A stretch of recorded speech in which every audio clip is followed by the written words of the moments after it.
আচ্ছা, চার্ট দেখে কিভাবে সহজেই বোঝা যাবে যে কোনো নেটিভের ম্যারেজের পর উন্নতি হবে বা ম্যারেজ তার জন্য সৌভাগ্য নিয়ে আসবে?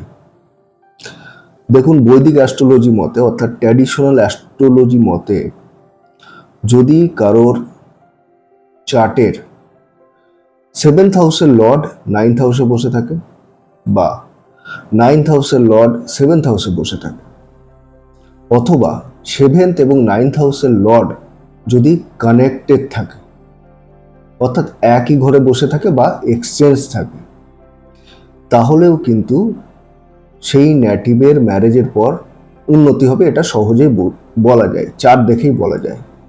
অর্থাৎ ম্যারেজ তার জন্য সৌভাগ্য নিয়ে আসবে। বৈদিক অ্যাস্ট্রোলজি মতে এই নিয়মটা জেনারেলি দেখা হয়। ভিগু নন্দী নারী অ্যাস্ট্রোলজি মতে কোন প্ল্যানেটারি কম্বিনেশন দেখলে খুব সহজেই বলা যাবে যে ম্যারেজ সেই নেটিভের জন্য সৌভাগ্য বয়ে নিয়ে আসবে, অর্থাৎ বিয়ের পর সেই নেটিভের উন্নতি হবে। যদি কারো চার্টে শুক্র এবং শনির কম্বিনেশন থাকে, অর্থাৎ শুক্র শনি এক ঘরে থাকতে হবে বা শুক্র এবং শনি সামহাও কানেক্টেড হতে হবে।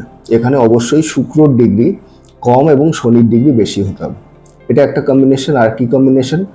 শুক্র বৃহস্পতির কম্বিনেশনেও কিন্তু এটাও খুব শুভ, ম্যারেজের জন্য এটাও খুব শুভ, অর্থাৎ ম্যারেজের পর সেই নেটিভের উন্নতি হবে। এখানেও শুক্রর ডিগ্রি কম হতে হবে এবং বৃহস্পতির ডিগ্রি বেশি হলে এটা আরও শুভ ফল দান করবে। তাহলে শুক্র শনির কম্বিনেশন এবং শুক্র বৃহস্পতির কম্বিনেশন দেখেও কিন্তু এই প্রেডিকশন খুব সহজেই করা যায়।